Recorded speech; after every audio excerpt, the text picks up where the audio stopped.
Assalamualaikum warahmatullahi wabarakatuh. Kami dari kelompok 5 akan mempresentasikan mengenai faktor pendorong dan penghambat persatuan dan kesatuan Indonesia. Kami akan menjelaskan 3 faktor yang memperkuat negara Indonesia yang akan dijelaskan oleh Anakia.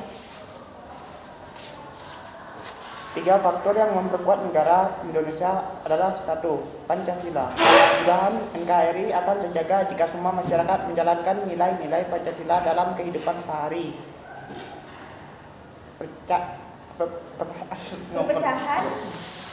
Perpecahan atau konflik antar suku bangsa yang terjadi di Indonesia disebabkan masyarakat mengabaikan nilai-nilai Pancasila. 2. Sumpah Pemuda. Sumpah Pemuda memperkuat negara Indonesia melalui identitas nasional yang kuat, semangat persatuan, pemahaman akan pentingnya kesatuan, pembentukan jiwa patriotisme dari perlawanan terhadap kolonialisme. Selanjutnya, pembahasan tentang Bhinneka Tunggal Ika akan dibacakan oleh Rifki Musyafa. 3. Bhinneka Tunggal Ika. Bhinneka Tunggal Ika yang berarti berbeda-beda tapi tetap satu, merupakan semboyan yang menggambarkan semangat keberagaman di Indonesia.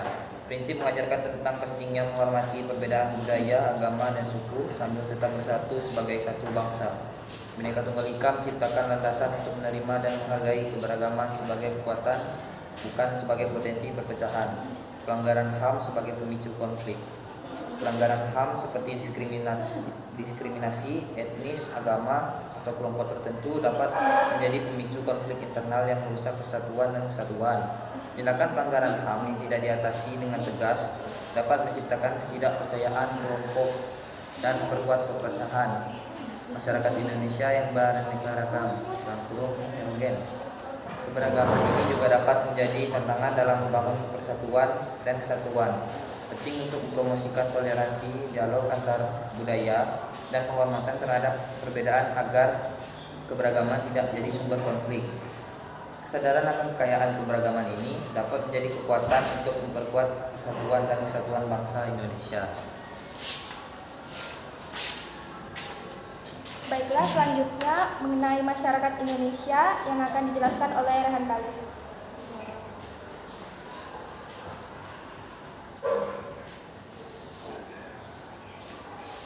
Pelanggaran HAM sebagai pemicu konflik. Pelanggaran HAM seperti diskriminasi etnis, agama, atau kelompok tertentu dapat menjadi pemicu konflik internal yang merusak kesatuan dan kesatuan. Tindakan pelanggaran HAM yang tidak diatasi dengan tegas dapat menciptakan ketidakpercayaan antar kelompok dan memperkuat perpecahan. Masyarakat Indonesia yang beraneka ragam, heterogen. Keberagaman ini juga dapat menjadi tantangan dalam membangun persatuan dan kesatuan. Penting untuk mempromosikan toleransi, dialog antar budaya, dan penghormatan terhadap perbedaan agar keberagaman tidak menjadi sumber konflik. Kesadaran akan kekayaan keberagaman ini dapat menjadi kekuatan untuk memperkuat persatuan dan kesatuan bangsa Indonesia.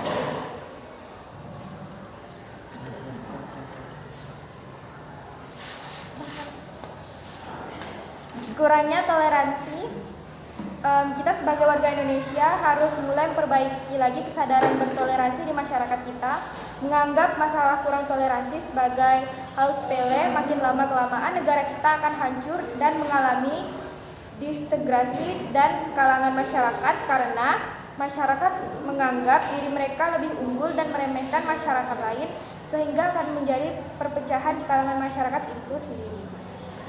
Selanjutnya akan dibacakan oleh Syafaq.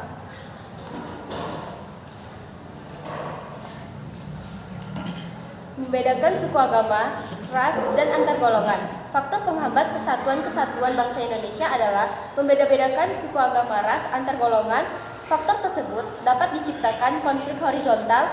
Oleh karena itu, kita sebagai warga negara tidak boleh membeda-bedakan secara demi terciptanya suasana damai, aman, dan tentram. Kedua, kurangnya kesadaran akan gangguan dari luar. Di dalam kehadiran berdirinya sebuah negara tentu akan ada ancaman yang dapat mempengaruhi aktivitas dan kegiatan bernegara itu sendiri. Salah satunya masyarakat membiarkan para penyebar paham radikalisme berkembang di masyarakat. membiarkan para pengedar narkoba. Ancaman terhadap sebuah negara tentu disebabkan oleh banyak faktor. Salah satunya, timbulnya pengaruh budaya luar yang mengubah pemikiran masyarakat menjadi suatu yang menyebabkan permusuhan. Untuk itulah, peran serta kepala masyarakat dan daerah dalam menyaring kegiatan yang terbentuk dari perilaku tersebut agar tidak meluas. Ketiga, ancaman, tantangan, hambatan, dan gangguan yang mendorong keutuhan NKRI. Faktor ini merupakan sesuatu yang harus diantisipasi secepat mungkin oleh bangsa Indonesia. Ancaman, tantangan, hambatan, dan gangguan akan menjaga keutuhan NKRI internal sendiri dapat dipahami sebagai segala bentuk gangguan yang berasal dari dalam negeri sehingga bisa memunculkan potensi goyahnya kesatuan dan persatuan negara yang kesatuan Republik Indonesia.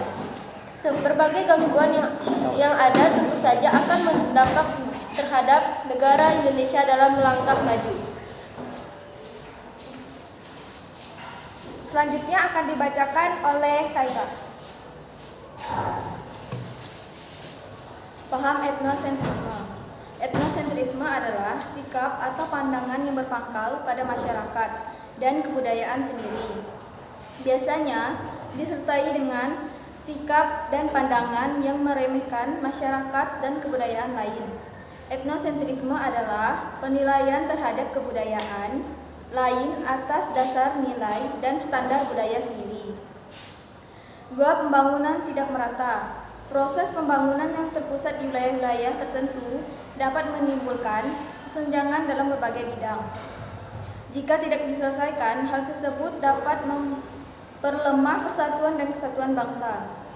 3. Kesenjangan sosial yang mencolok. Kesenjangan sosial merupakan suatu kondisi di mana ada hal yang tidak seimbang di dalam kehidupan masyarakat, entah itu secara personal maupun kelompok, di mana ada ketimpangan sosial yang terbentuk dari sebuah ketidakadilan distribusi banyak hal yang dianggap penting oleh masyarakat. Kesenjangan tersebut seringkali dikaitkan dengan adanya suatu bentuk perbedaan yang sangat nyata, serta dapat dilihat dalam segi keuangan masyarakat seperti kekayaan harta. Selanjutnya yang terakhir kami akan menjelaskan mengenai perilaku menunjang semangat persatuan dan kesatuan dalam kehidupan sehari-hari. Di lingkungan keluarga, menghormati anggota keluarga dan berbakti kepada orang tua, serta menolong saudara, baik itu adik ataupun kakak, bekerja sama membersihkan lingkungan rumah, dan bergotong royong menjaga kebersihan dan keamanan lingkungan. Di lingkungan sekolah, yang pertama, menaati peraturan dan tata tertib sekolah. Yang kedua, menghindari perselisihan maupun pertengkaran antar warga sekolah. Yang ketiga, tidak membeda-bedakan suku, ras, agama, dan antar golongan dalam pergaulan di sekolah. Yang keempat, menggunakan bahasa Indonesia secara baik dan benar saat bergaul dengan warga sekolah. Yang kelima, menjaga nama baik sekolah dengan cara meraih prestasi dan memiliki budi pekerti yang baik. Di lingkungan masyarakat, bergaul dengan warga masyarakat yang berbeda suku, bangsa, agama, serta asal daerah. Lalu tidak membeda-bedakan dalam memperlakukan tetangga sekitar, mau menolong tetangga atau warga masyarakat yang mengalami kesusahan atau musibah. Saling berbagi dengan sesama warga masyarakat, berpartisipasi dalam berbagai kegiatan masyarakat seperti bekerja bakti dan siskambling. Sekian kami dari kelompok 6. Saya Farani Bulan Sabrina, Saira Sri Maharani, Syafa Aulia Putri, Rizky Musyafa, Raihan Kalis, dan Anakia Purnadika Wardana undur diri untuk presentasi kali ini. Wassalamualaikum warahmatullahi wabarakatuh.